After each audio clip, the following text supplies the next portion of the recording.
8-9 ስራ ጀምሬ ትቻለሁ። ምን እንደምሰራ አላውቀው። በቃ ዝም ብዬ መባከን ወደ ነፈሰበት መንፈስ እንዳስተውል ሳይሆን እንድሮጥ ነው ራሴን እየሰራሁት የነበረው። ለብቻው ቁጭ ብሎ ስለ ህይወቱ ማሰብ ካልቻለ በህይወት ቁማር እየተበላ ያጋጠመኝ ስራ ጀምሮ በቃ በዛው እንትን ማለት የኔ መንገድ አይደለም። የኔ ውስጤ ኃይል የሚገለጥበት ቦታ አልነበረ። ስለዚህ እነዚህ አመታቶች እንዲባክኑ ነው እንጂ ውጤታማ እንዲሆን አላደረገኝም። ትክክለኛ እኛ እንሆናለን ማለት ነው። እኛ ስንሆን ደግሞ የሚፈልገን ሰው ይበዛል። ባለፉት 4 እና 5 አመታት 2012፣ 13፣ 14፣ 15፣ 16 አካባቢ የነበሩት ያሳለፍኳቸው አመታቶች እነዚህን 4 ነገሮች ባለማድረጌ በጣም ነው የሚቆጭ። እኔ እነዚህ ሳላደርግ ያለፍኳቸውን ነገሮች ዛሬ ነግራችሁና እናንተ ደግሞ ከመቆጨትና ከመጸጸት እንድትድኑ እናደርጋለን ማለት ነው። እነዚህ 4 ነገሮች ምንድናቸው? እነዚህ 4 ወሳኝ ነገሮች ምን እንደሆኑ አሁን ባጭር ደቂቃ ቁጭ አድርጌ እነግራችኋለሁ። መጨረሻ ላይ ደግሞ ብዙ ሰው ሀብታም መሆን ይፈልጋል፣ ብዙ ሰው ውጤታማ መሆን ይፈልጋል። ግን ከ100% ከ5% በታች የሆኑት ናቸው እየተሳካላቸው ያሉት። ይህ ለምንድን ነው የሚሆነው? 90% ለምንድን ነው የማይሳካ? ይፈልጋል፣ ይሞክራል፣ ሃርድ ወርከር ነው። ለምንድን ነው የማይሳካለት? ይህችን አንድ ትልቅ ሚስጥር እነግራችኋለሁ። አብራችሁን ቆዩ። ባለፉት 4 እና 5 አመታት ሳላደርግ ካሳለፍኳቸው ነገሮች አንድ የሚጸጽተኝ የመጀመሪያ የሚጸጽተኝ ነገር ማንበብ ነው። ማንበብ በህይወታችን እጅግ በጣም ወሳኝ ነገርና መቼውም ቢሆን መቆም የሌለበት ነገር ነው። እስከ ኖርን ድረስ አብሮ መቀጠል ያለበት ነገር ነው። ማንበብ ማለት እንደኔ ዴፊኒሽን አንድ ሰው ሊረዳውና ሊገባ 30፣ 40፣ 50፣ 60 አመት ከዛ በላይ የፈጀበትን ነገር በ1 ሰዓት እና በ2 ሰዓት ትልቅ ሚስጥር ማወቅ ማለት ነው። ምናልባት 5-6 አመት ያስኬደን የነበረውን ጆርኒ ወይም መንገድ በ1 ሰዓት እና በ2 ሰዓት ውስጥ ተረድቶ በትክክለኛው መንገድ ለመሄድ የሚደረግ ጥበብ ነው ማለት ነው። ስለዚህ ማንበብ እጅግ በጣም ጠቃሚ ነው። እኔ ይህንን ዘንግቼ ነበረ፣ ትቼው ነበረ። በቃ በዛ ሰዓት ምን ብዬ አስብ ነበረ? በቃ ማንበብ እንደማያስፈልገኝ፣ ማነብ ከሆነ ጊዜን እንደምሻማ፣ ጊዜ እንደሌለ፣ በቃ ቢዚ እንደሆንኩ አስብ ነበረ። ላይ ታች መሯሯጥ ነበረ ስራዬ እና በዚህ ሰዓት ብዙ ነገር አባክኛለሁ። ስራት የምችለውን ማድረግ ያለብኝ እንዳላደርግ ያለው ምክንያቱም እንዳስተውል ሳይሆን እንድሮጥ ነው ራሴን እየሰራሁት የነበረው። የተሻሉ ሰዎች መማር አልችልም። መማር የምችለው በማንበብና ከነሱ ጋር በመዋል ነበር።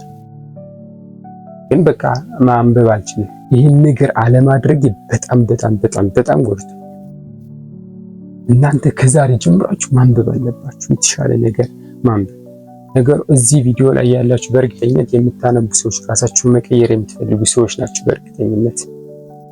ነገር ግን አሁንም ከምታደርጉት በላይ ማንበብ ላይ በጣም ትኩረት ብታደርጉ ህይወታችሁ በአጭር ጊዜ ውስጥ ይለወጣል። ሁለተኛው ነገር ማሰብ። በዛ ሰዓት ምን አደርግ ነበር? ማሰብ በቃ የሚጠቅም ራሱ አይመስለኝም ነበር። አንድ ሰው ቁጭ ብሎ ካላሰበ ወይ ለ1 ሰዓት ወይ ለ2 ሰዓት ወይ ለ30 ደቂቃ በቀን ውስጥ ቁጭ ብሎ ስለ ህይወቱ ዲስትራክት የሚያደርጉትን ነገር የሆነ የሚበታትኑትን ነገር አስወግዶ ስልክ ሳይነካካ ሰው ጋር ሳይሆን ለብቻው ቁጭ ብሎ ስለ ህይወቱ ማሰብ ካልቻለ በህይወት ቁማር እየተበላ ነው። በቀን ለ10 ምናምን ሰዓት የሚሰራ ሰው ምንም ሳያስብ ለ10 ምናምን ሰዓት የሚሰራ ሰው በቀን ቁጭ ብሎ በሚያስብ ነገር ግን 3 ሰዓት 4 ሰዓት 5 ሰዓት በሚሰራ ሰው በእርግጠኝነት ይበለጣል። በቃ ይሄ ሀቅ ነው። ምክንያቱም እኛ በማሰብ ብዙ ጊዜ ጥበብ ላይ ነው እኛ መስራት። የሰው ልጅ ዲዛይን ስንደረግ በጥበብ እንድንኖር ነው እንጂ በጣም መልፋትና መትጋት ወይም ሃርድ ወርክ መሆን የለብንም እያልኩ አይደለም። ነገር ግን በደንብ እያሰብን ሲሆን ደግሞ የበለጠ እኛ መስራትና ማደግ እንችላለን። በቃ ውስጣችንን የምናውቀው በማሰብ ነው። ምን ላይ መሄድ እንዳለብን፣ ወዴት መሄድ እንዳለብን፣ ምን ላይ መርገጥ እንዳለብን፣ አቅማችን ምን እንደሆነ በደንብ የምናውቀው ስናስብ ነው ማለት። ስለዚህ ማሰብን መለማመድ አለብን። በህይወታችሁ ለውጥ ማምጣት የምትፈልጉ ከሆነ እውነትም ትክክለኛ ማንነታችሁን ማግኘት የምትፈልጉ ከሆነ በቀን ውስጥ የሆነ ሰዓት መድቡና አስቡ። የማሰቢያ ሰዓት በቃ እንዴት ነው ህይወቴን የሚመራው? እኔ ማን ነኝ? ምንድን ነኝ? የሚያስደስተኝ ኃይሌ ምን ላይ ነው የሚገለጠው? ምን ላይ ሲሆን ነው ጠንካራ? ምን ላይ ነው ደግሞ ደካማ? እያላችሁ ራሳችሁን መገምገምና መጠየቅ አለባችሁ። ይህ ሲሆን እጅግ በጣም ጠቃሚ ነው ማለት ነው። አለማሰብ እኔ ምንድነው የጎዳኝ አስባለሁ ሁሌም ማስበው ስለ ስራ ነው። ስለ ስራና ስለ ስራ ብቻ በቃ እኔ ሳምዴ ምንድነው መስራት ያለብኝ የሚለውን ግን አላስብም። በቃ ያጋጠመኝ ስራ ጀመርኩ በቃ በዛው እንትን ማለት የኔ መንገድ አይደለም፣ የኔ ውስጤ ኃይል የሚገለጥበት ቦታ አልነበረ። ስለዚህ እነዚህ አመታቶች እንዲባክኑ ነው እንጂ ውጤታማ እንዲሆን አላደረገኝም። ስለዚህ ማሰብ እጅግ በጣም ጠቃሚ ነው ማለት ነው። ሶስተኛው ነገር አዲስ ነገር መማር ነው። ይህ ደግሞ የሰው ልጅ ሁሉ ሊሆንበት የሚገባ ግዴታ የሆነ ነገር ነው። አዲስ ነገር መማር ይሁን። አሁን የውድድር ዘመን ነው። ቴክኖሎጂው ቀን በቀን እየተለወጠ መማር የሚችሉት ሰዎች ቀን በቀን እያደጉ ነው። መማር ያልቻለ ሰው ግን በአባቶቹ አስተሳሰብ እንዳለ ነው የሚቆጠረው። ስለዚህ አዲስ ነገር መማር በደንብ መለማመድ አለበት። በየጊዜው ምን አለ፣ ምን የወጣ ነገር አለ እያልን መከታተልና ራሳችንን ማስተማር። አሁን ደግሞ በቃ ስለ ኤአይ ሊሆን ይችላል፣ ዲጂታላይዝ ስለሆኑ ነገሮች፣ ስለ ሶሻል ሚዲያ ማርኬቲንግ ሊሆን ይችላል፣ ቪዲዮ ኤዲቲንግ ሊሆን ይችላል። የተለያዩ ነገሮች እኛን ሊያሳድጉና ከዘመኑ ጋር ሊያራምዱ የሚችሉ ነገሮችን መማር። ቋንቋ ሊሆን ይችላል፣ በቃ 3 4 5 6 ቋንቋ መለማመድ ሊሆን ይችላል። እነዚህ ማድረግ በየቀኑ እየሰነፍን እንጂ እኮ ጊዜ አለን እኮ በቃ ጊዜያችን በቂ ነው። ግን ጊዜያችንን ብዙ ጊዜ የምናሳልፈው በማይሆን ነገር፣ በማይጠቅመን ነገር ዝም ብለን ጊዜያችን እናባክን። በዛ ሰዓት አዲስ ነገር ብማር በጣም በቃ ለኔ ያራምደኝ ነበረ። ነገር ግን ይሄንን አልገነዘብም ነበረ። በቃ ኖ ታይም ነው፣ ቢዚ ነኝ፣ በቃ ምን እንደምሰራ አላውቀው። በቃ ዝም ብዬ መባከን ወደ ነፈሰበት መንፈስ 8-9 ስራ ጀምሬ ትቻለሁ። ይሄ ምንድነው? ስላላነበብኩ፣ ራሴ ጋር ማሰብ ስላቆምኩ፣ አዲስ ነገር መማር ስለተውኩ፣ ራሴን ስላላወቅኩ። ራሱን የማያውቅ ሰው የት መዋል እንዳለበት፣ ምን መስራት እንዳለበት፣ ምን ማድረግ እንዳለበት ሊረዳ ይችላል። ስለዚህ ይህንን ራስን ማወቅ፣ ራስን ፈልጎ ማግኘት ላይ በደንብ ትኩረት አድርገን መስራት አለብን። ራስን ስለማወቅ በደንብ ሰፋ ያለ ቪዲዮ ሰርቻለሁ። እዛ ጋር ማየትም ትችላላችሁ። እንዴት ራሳችንን ማግኘት እንደምንችል፣ እንዴት ማወቅ እንደምንችል፣ የምንፈልገውን ነገር ውስጣችን ጠይቀን ውስጣችን የሚፈልገው ነገር ምን እንደሆነ በቀላል ዘዴ ማወቅ እንደምንችል ሌላ ቪዲዮ ሰርቻለሁ። እዛው ማየት ትችላላችሁ። እና ምንድነው አዲስ ነገር መማር ግዴታ ነው። በቃ የሰው ልጅ ነው ካልተማረ በቃ ወደቀ ማለት ነው። ስንወለድ ንጹህ ወረቀቱን እንወጣ ነው። እየተማርን ነው እዚህ ላይ የደረስነው። አሁን መማር አስፈልገኝም ማለት ሞኝነት ነው፣ መካድ ነው። ሰው መሆናችንን መካድ ነው። የሰው ልጅ ካልተማረ ባዶ ነው ውስጡ።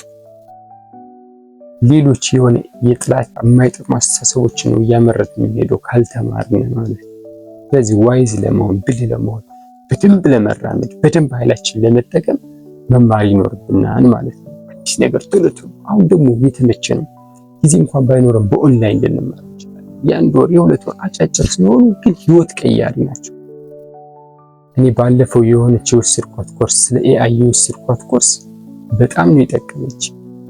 በቃ ከምነግራችሁ በላይ ማለት ነው። ስራዬ ላይ ብዙ ነገር ነው የጠቀመኝ እና እንደዚህ አይነት ነገሮችን መውሰድ መለማመድ አለብን ማለት ነው። አራተኛው ነገር ጊዜን በእቅድ መምራት። በስማም በቃ ይሄ ስናስበው ምናምን ያልጀመረ ሰው አድካሚ ሊመስል ይችላል፣ ግን አይደለም። ጊዜውን በእቅድ የማይመራ ሰው የሚገባውን ያክል ውጤታማ አይሆንም። ጊዜን በአግባቡ መጠቀም እጅግ ወሳኝ ነገር ነው።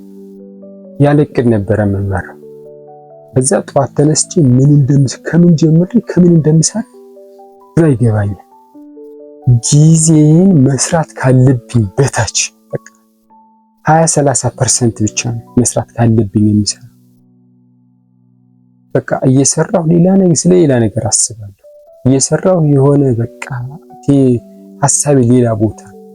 ይሄ ምንድነው? መቼ ማሰብ እንዳለብኝ፣ መቼ መስራት እንዳለብኝ፣ መቼ መብላት እንዳለብኝ ምናምን እቅድ ስለወጣ ይህ በጣም ምርታማነታችን የሚገል ነገር።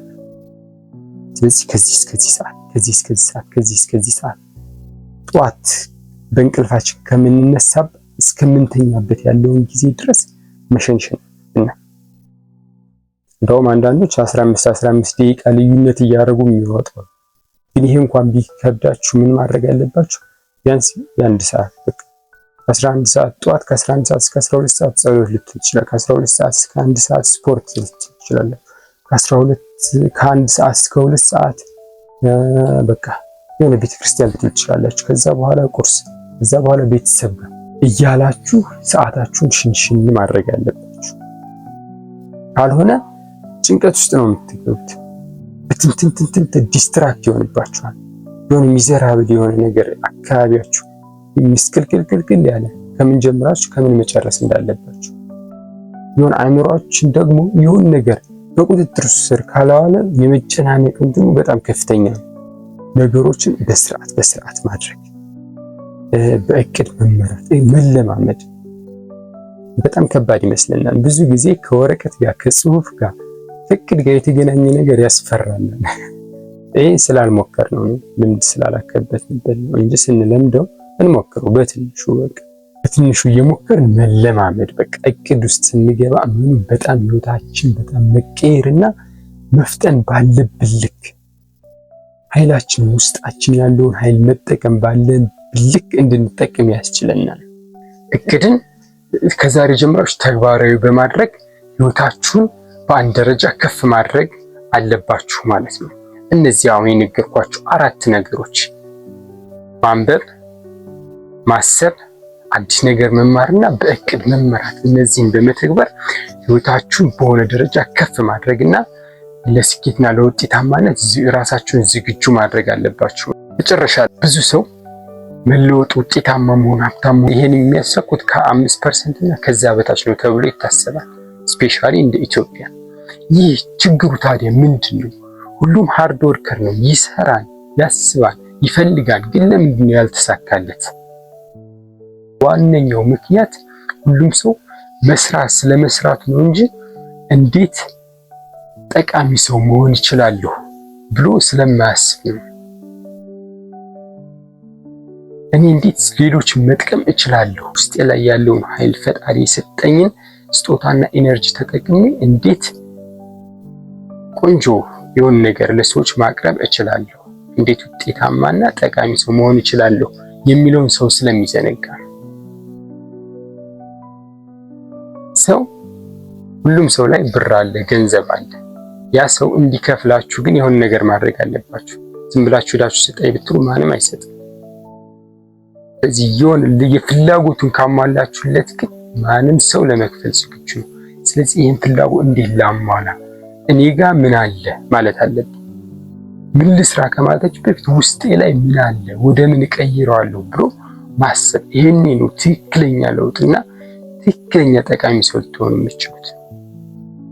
በዚህ መንገድ ሲሆን እንጂ በቃ ሰው የሰራውን ሄዶ መድገም ምናምን ነው። ልትደግሙ ትችላላችሁ እኮ ትድገሙ አይደለም፣ ግን አስተሳሰባ ወደ ውስጥ መሆን አለበት። ብዙ ጊዜ ማንኝ እኔ እንደው የሚያስደስተኝ ኢነርጂ ምን ሲሆን ነው ውስጥ የሚሆነው በቃ ላይ የሚሆነው በጣም ኃይል ሊጠቀም የሚችለው ምን ቦታ ላይ ነው የሚለው በደንብ ጠንቅቀን አውቀን ከዛ ወደ ምን ልቀይረው እችላለሁ የሚለውን ደግሞ በደንብ ስንረዳ ይህ በቃ ትክክለኛ እኛ እንሆናለን ማለት ነው። እኛ ስንሆን ደግሞ የሚፈልገን ሰው ይበዛል። ሌሎቹን ስንሆን ነው ፎርጅድ የምንሆነው ማንፈልግ የምንሆነው። ስለዚህ እነዚህን በተለይ ስፒሪት 4ቱን ነገሮች እያደረግን ስንመጣ ጠቃሚነታችን እየጎላና እየጨመረ ይመጣል። አንድ ሰው ጠቃሚ ከሆነ ደግሞ በቃ ማንም ይፈልገዋል፣ ማንም የሚፈልገውን ይከፍለዋል። ይሄኔ ከ5% እና ከዛ በታች ሰዎች ሆናችሁ ማለት ነው። እነዚህን በማድረግ ራሳችሁን ለስኬት ለውጤት አዘጋጁ፣ ዝግጁ ሁኑ። መልፈስፈስ አያስፈልግም። በተለይ ወንድ ልጅ ልነበር ሴትም ልጅ ሁላችንም እንትን ማለት አለብን። በተለይ ግን ከወንድ ልጅ ደግሞ ይሄ ይጠበቃል፣ ጠንካራ መሆን የበለጠ። ምክንያቱም ኃላፊነቱ እሱ ላይ ግዴታ ስለሆነ ማለት ነው። ግን ሁሉም ሴትም ወንድም የራሱ የሆነ ህልም ዓላማው ሊኖረው ይገባል። ሁሉም ሰው ማድረግ የሚችለው አድርጎ ነው ማለት ያለበት። ኃይሉን ተጠቅሞ ልፍስፍስ መሆን አያስፈልግም።